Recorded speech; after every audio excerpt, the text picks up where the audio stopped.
What's going on, everybody? Welcome back to HTF Bets, your live Thursday show here at Hitting the Field Network.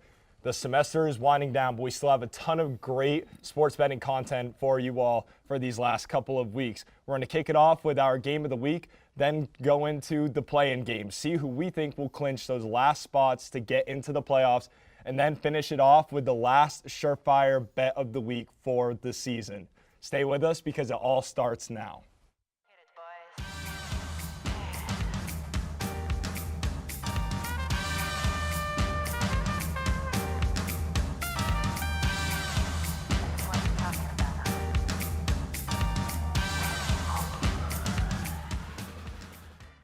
Welcome, everyone. As always, I'm your host, Tyler Karen.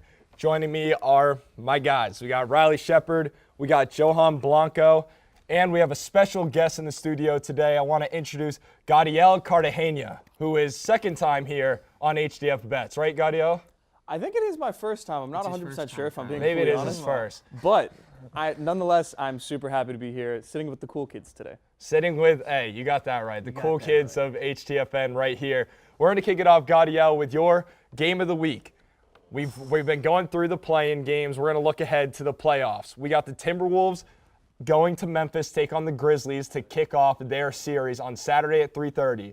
Grizzlies come in as a 6.5-point favorite with the 234.5 over/under line. What do you see from this matchup to kick off the playoffs? I see a lot of fun. Two teams that talk a whole bunch of smack. It's going to be Grizzlies going crazy. They're going to be playing Whoop That Trick in the FedEx Forum. It's going to be really, really fun. Ja's going to get some dunks. And I'm going to see Anthony Edwards, Karl Anthony Towns probably having a bounce-back game from how he played in the play-in. And the Timberwolves, they have that swagger too. Personally, I think I'll take the Grizzlies. I think they're just the better team. They play better defense.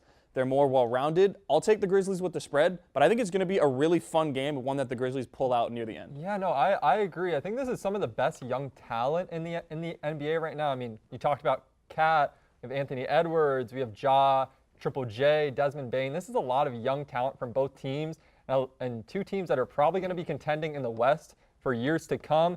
And I agree. The Grizzlies are going to take the series. I don't really think it's going to be close. I think it's going to be 5, maybe 6 games. But I think these games are going to be a lot closer than people think. The Timberwolves are going to keep this competitive because of a guy named Patrick Beverley, who has been a key piece for this Timberwolves roster. He's a big reason why they weren't a lottery team this year and why they were able to get that 7th seed beating the Clippers.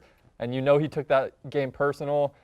This is going to be the Ja and the Jaren Jackson Jr. show, who Jaren Jackson Jr. will probably make All-NBA defensive first team. He's been lethal on the defensive end. Grizzlies in 5. Yeah, definitely, two teams with, an enormous amount of potential. I think that, again, I agree with Gadiel. This is going to be an exciting series. I really want to see Karl Anthony Towns pick up in this series. I mean, obviously, he only had about 11 points in the play-in game. And, Minnesota has to, get back in tune because they celebrated the play-in game like it was the NBA Finals. So they have a really tough task with the Memphis Grizzlies. They're on point.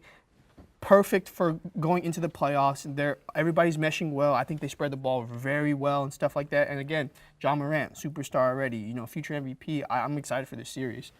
I'm going to go with Timberwolves money line, not even spread on this one. I think Timberwolves steal game 1, and here's why. We saw they can celebrate like champions. That might be a little foreshadowing to down the line, but they are super high right now. I think that they keep that momentum. They just showed a lot. Winning a playoff-like game with Karl Anthony Towns, 11 points, 3 of 11 shooting, only 24 minutes, they kind of sent a message to the league. They're not a one-man team. They have a full roster of young guys. Jared Vanderbilt and Pat Beverley combined for 21 rebounds, certainly picked up from where Karl Anthony Towns was out.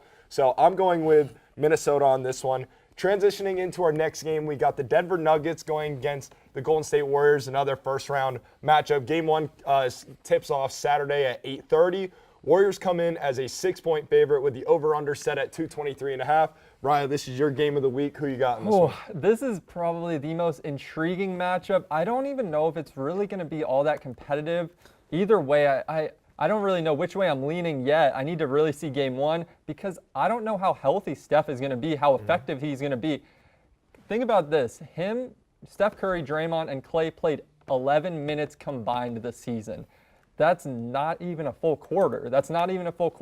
And they're going into this playoff series against a very talented Nuggets team with the eventual MVP, Nikola Jokic. And it's not even the stars that I'm interested in. I know all the stars are going to show up. The Jokic is going to show up. Steph is going to show up. Even though he's still lingering that foot injury, it's going to be everybody else. Both of these teams have a lot of pieces outside of their stars. The Warriors have Gary Payton Jr., who's been playing at an all-defensive level. They have Jordan Poole, who's stepped up his game huge.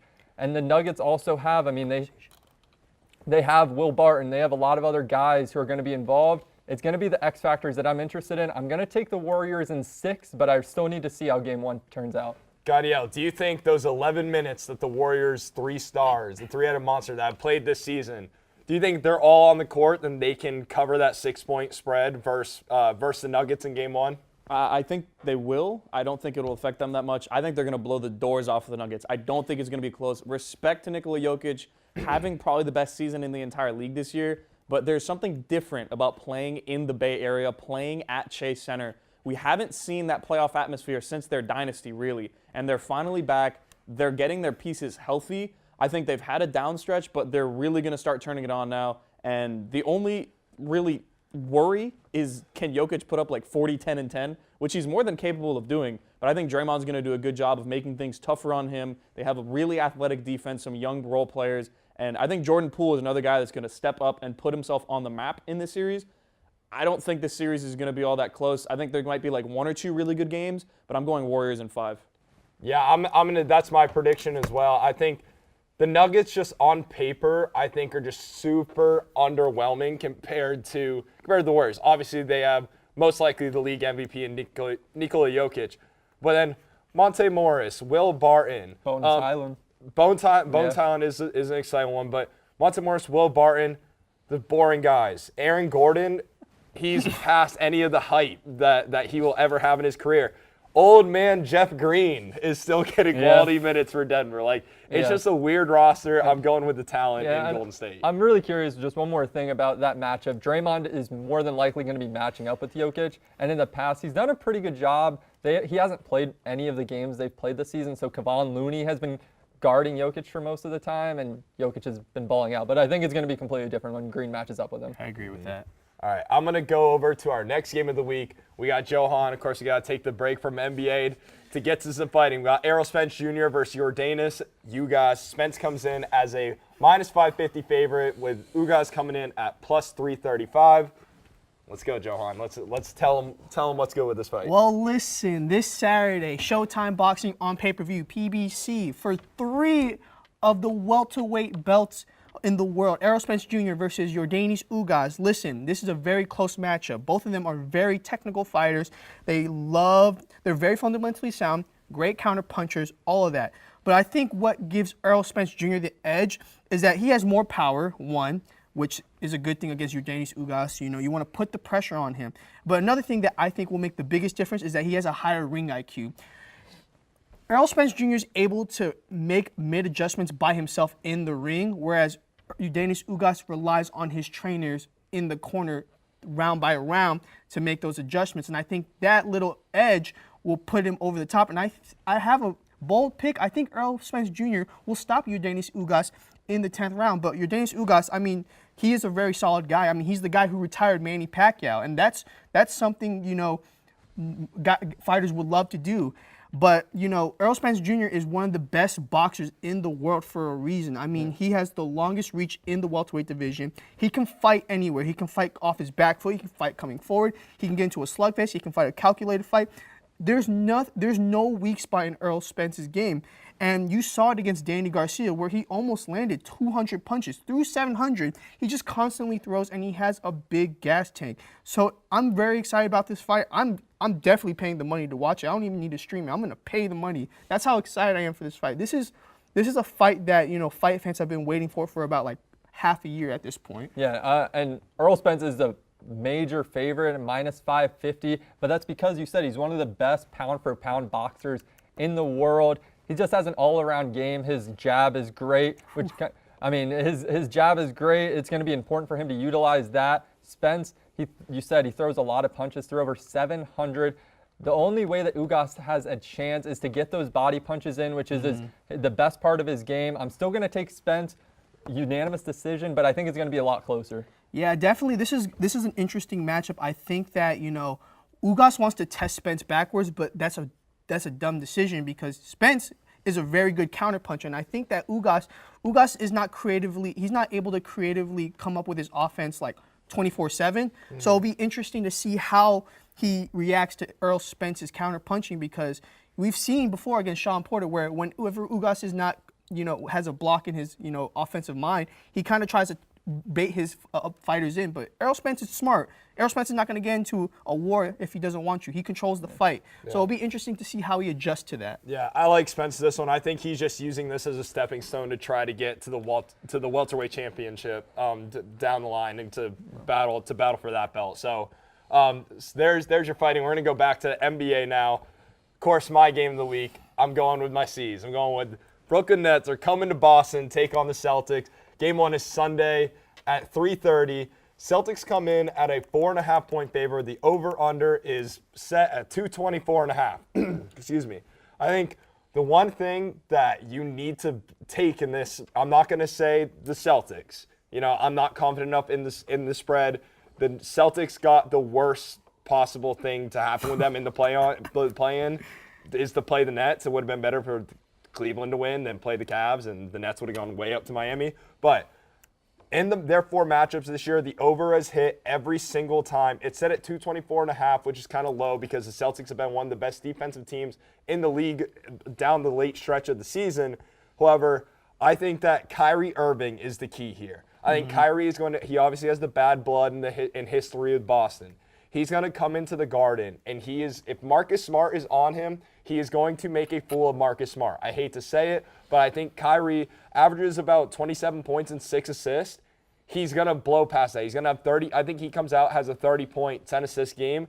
If you're going to place a prop bet, I would take the points and assists combined for Kyrie Irving. Take the over on whatever that is. Gadiel, I want to ask you, is there anything in particular from this first matchup in series that you want to talk about that you see as an advantage to either side? I think it's going to be a really fun series. It's going to be one of those series that going into the series, I don't think you can really pick a clear favorite. I think Vegas almost has the series split 50-50.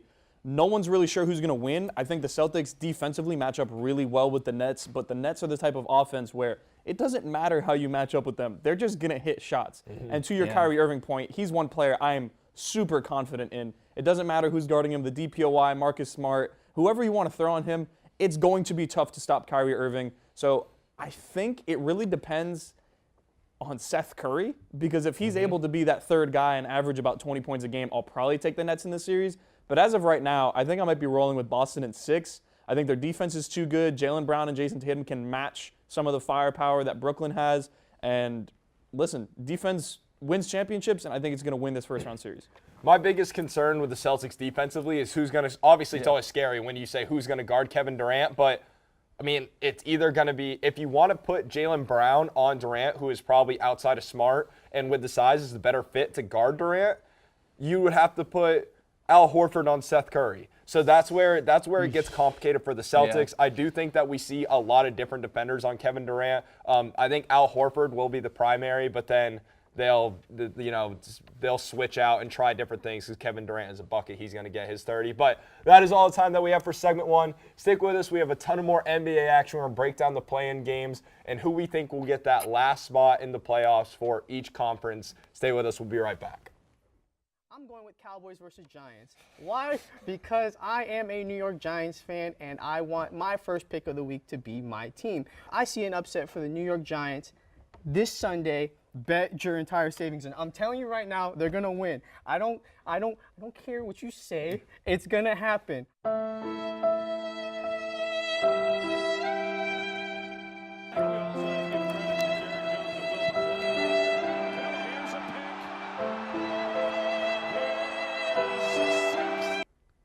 I have to go with the Raiders, I think, for this one. I don't see them losing.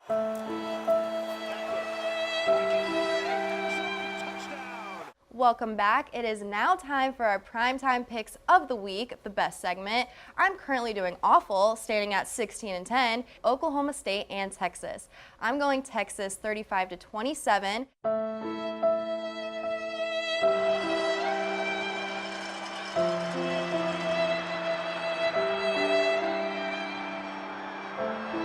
All right, Jeff, don't tell me your winner, but who is going to the Super Bowl?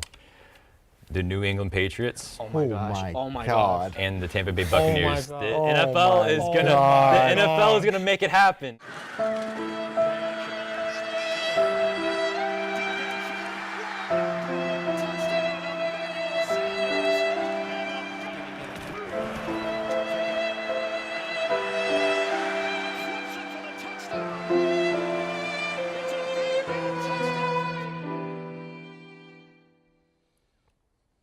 Welcome back, everyone, to HTF Bets. I'm going to do something a little bit different here in segment 2 to start off that I usually don't do.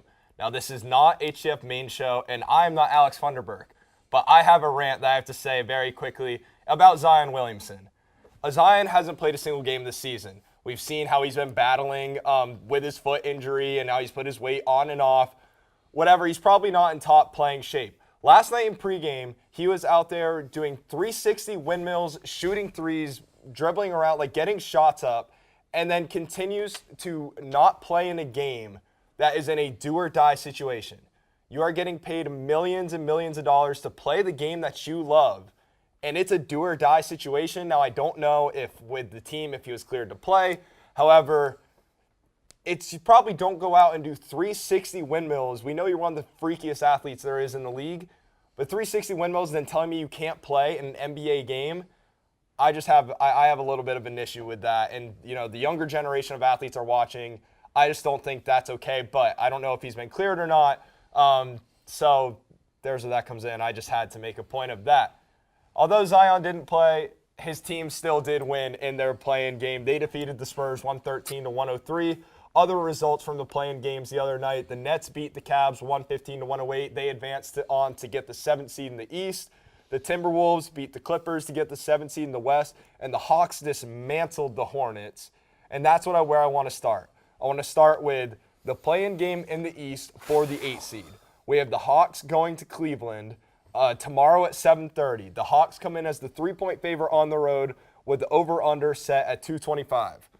Johan, Riley, what are your guys' thoughts on this? Look, so the Hawks, the Hornets tried to take Trae Young out of the game last night, and the Hawks did exactly what they needed to do.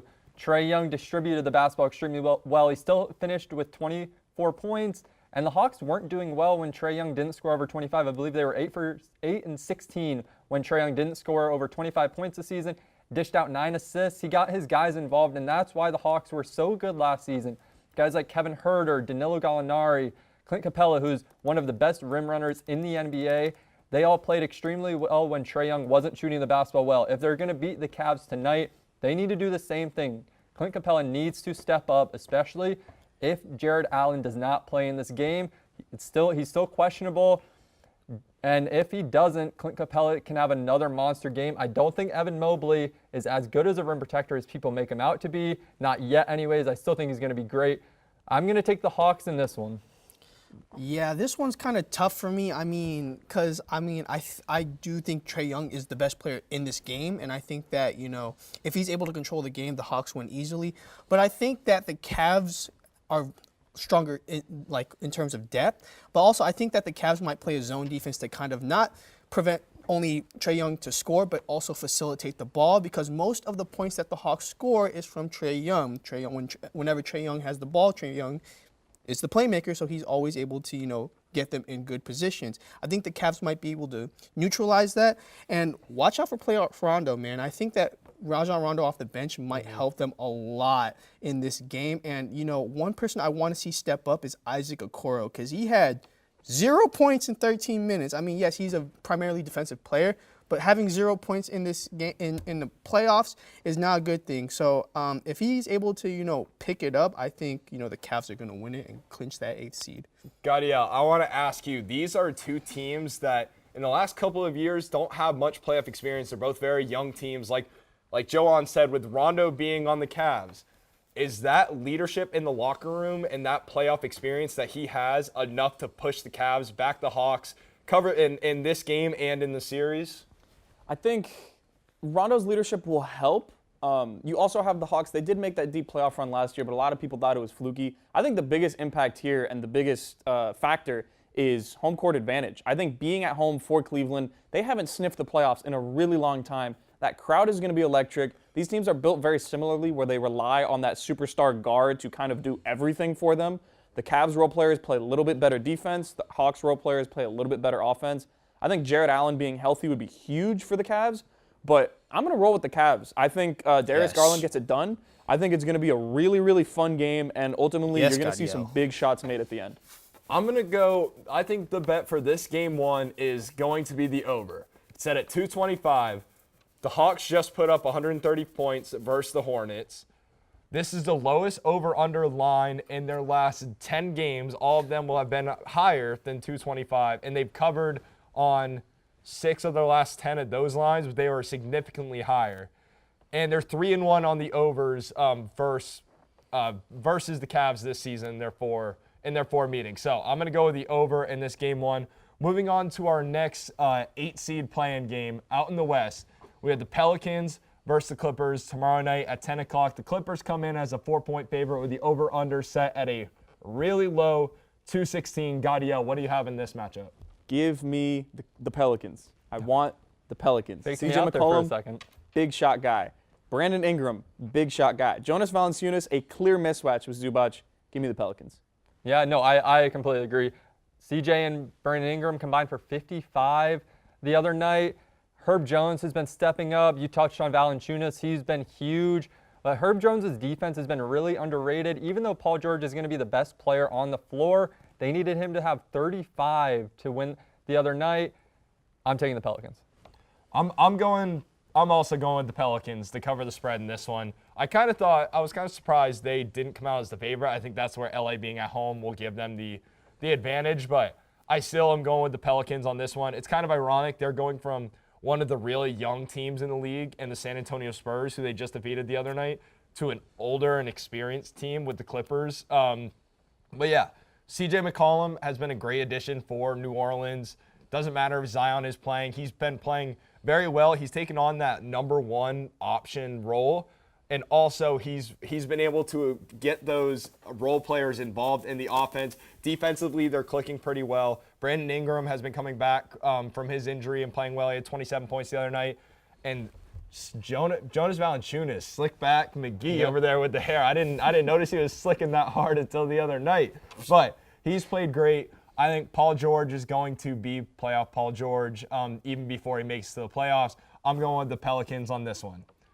I want to go now into, really quick, our final prediction. Who is going to be in the NBA Finals? Gadiel, tell me who you have coming out of the East and who you have coming out of the West. I've been saying, we'll go Western Conference first. I've been saying that I'm rocking with the Suns, but something about their team, it's a little too sweet. Water will reach its level. I actually think that the Warriors are going to make the finals, and I think they're going to find the Bucks, in which Giannis is going to cement himself as one of the all-time great players in the NBA, win Finals MVP, Bucks in 6 once again. Maybe Bucks in 7. I'd like to see a Game 7, but I think Giannis and the Bucks pull it out. So Gadiel is going with the 2 favorites. In the West, the Suns are the favorites at plus 110. He went with the Warriors, actually. Oh no, sorry, he didn't go with the Warriors. Sorry, Listen, man. Warriors at plus 400 and the Bucks at plus 220. So the Bucks are still the favorite in the East. Johan. All right, so this is not kind of tough in the West. I have the Suns as well. I think that the Suns are obviously the best team in the NBA right now in the regular season. I think if everything goes well, they'll have a fairly easy track to go to the NBA Finals. So yeah, my pick in the West is the Suns, and then in the East, it's kind of hard, but I'm gonna stick with the team that I've been saying is gonna go to the finals, and that's the number 1 seed Miami Heat. I mean, they've played pretty well as well. I mean, Kyle Lowry has been, a great floor general for that team. I love Jimmy Butler. Jimmy Butler always brings the pace. Bam Adebayo, great player, and Tyler Hero's arguably the 6th man of the year. So I'm gonna go with, the number 1 seed. So I'm gonna have a 2 number 1 seed finals. All right, Riley, quick. I'm going to go with the Suns and the Bucks, and I'm actually going to take the Suns in 7. I just think they're a lot deeper than the Bucks right now. They have arguably a unanimous Defensive Player of the Year in Michael Bridges. Chris Paul is going to get his ring. Devin Booker is going to be first-team All-NBA. Suns in 7. I am going with the Suns as well in the West. In the East, believe it or not, I'm going with the Celtics, but maybe not for why you think. I'm going for a reason that involves both of my teams. There has never been in college basketball and NBA a first-year head coach to both make it to the finals in the same year. So we had North Carolina. This is going to be weird stuff, but North Carolina, Herbert Davis, first-year head coach, made it to the NCAA finals and lost. This will be the first year that 2 first-year head coaches make it, because the Celtics are going to make it to the NBA finals where they lose to the Suns and they get the Suns gets their ring. There's no But way. Nope, that's all the time we have for segment 2. Stay with us. We have our last surefire bet of the week segment coming up next. Stay with us.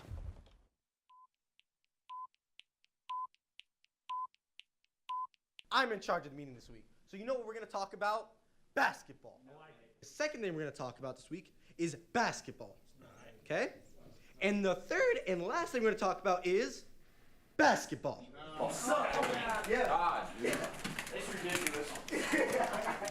I want to quit. Can I quit? Take that. Look at the screen.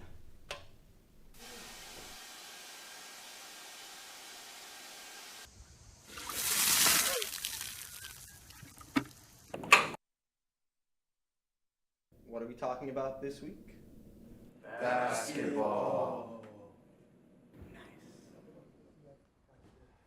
Welcome back, everyone, to the very last surefire pick of the week. We added this as a segment last semester in the fall, just kind of as to build credibility with you guys. We wanted, we tell you bets throughout the whole show, but then we say, hey, this one bet is the bet that you need to take. Bet your life savings. Bet your life savings on it, as Johan Blanco would say. This semester, I am terrible at 2-7. Riley comes in at 6-3. Johan still 7-1-1. Just a reminder, I was the best one last semester, but this is I was 9-2. But Don't believe them. This semester, I'm really bad. I'm gonna save mine. I'm gonna save mine for the end. I'm gonna go Riley. What is your surefire bet of the week? Yeah, Tyler touched on it earlier, and I saw the spread, and I thought this is easy money in the bank. Pelicans are going to cover tomorrow night. Set it -4 in the Clippers' favor, and I just think they're going to travel to LA, and they're going to beat down on the Clippers. CJ and Brandon Ingram are balling together. They're going to cover tomorrow night. Gadiel, your surefire. You got a big one. Big first surefire bet of the week for you. Yeah, my first one, and we're going with the best team in the East. We're going with them beating the Bulls. I think the Milwaukee Bucks not only are going to beat the Bulls, they're -1,200 to win the series. I'm going to take them +260, I believe, to sweep the Bulls. I think they're far and away better. Nikola Vucevic is one of the most overrated players in the NBA. He's a horrible defender. Give me the Bucks. It's going to be too easy for Giannis. He's going to average 40, 10, and 6 in that series. There is no love for Big Vooch, the former Magic here at UCF. Wow. Okay, Johan, your surefire bet. Well, listen, this Saturday, DAZN Boxing over in Manchester, England. Conor Benn versus Chris Van Heerden. Conor Benn is on a whirlwind to be a mega superstar, not only in his home country of England, but in the U.S. I have Conor Benn, the undefeated prospect, winning, and I have him winning in grand fashion. There we go. For my surefire bet, since I have been so terrible this semester and this season with a record of 2-7, I'm literally, bets are 50-50. Whenever you have a spread, it's a 50-50 chance for the most part. It can go one way or the other, 51-49. There is nothing more 50-50 than a coin.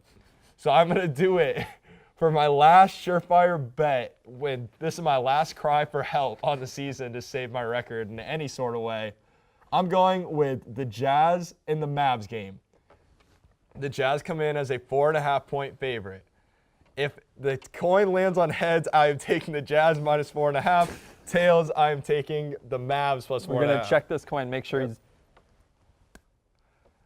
It's heads. So my surefire bet of the week, I'm going with the Jazz by 4.5 And don't worry, I have explanation for it. I think that on paper, they're just a better team. Mike Conley, Donovan Mitchell, Bojan Bogdanovic, Rudy Gobert. Then they go super deep. They're one of the deeper teams in the entire playoffs. So Jordan Clarkson, Daniel House, Hassan Whiteside, Rudy Gay, Nickel Alexander-Walker. They've got a stud group. In the Mavs, their starting five is a little bit underwhelming. Like I was talking about earlier with the Nuggets, they have Luka.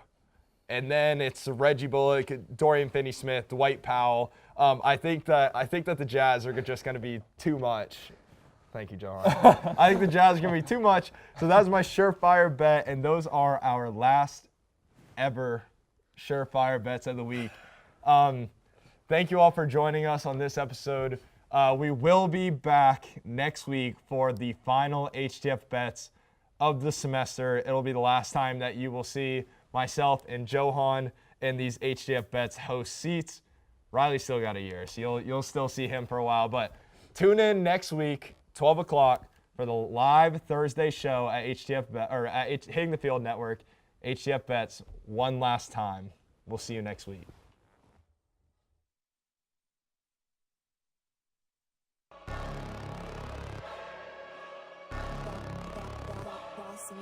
Things gon' change when I really hit the field. Undefeated champs, man, you know what's the deal. Tryna find a kid, I'm in the field doing drills. Boy, you just a sucker, you ain't never keep it real. 3 rings in my hand, I'm a warrior to the max. When I hang it up, they gon' have to give me plaques. Step up in the building and I only bring the facts. When I make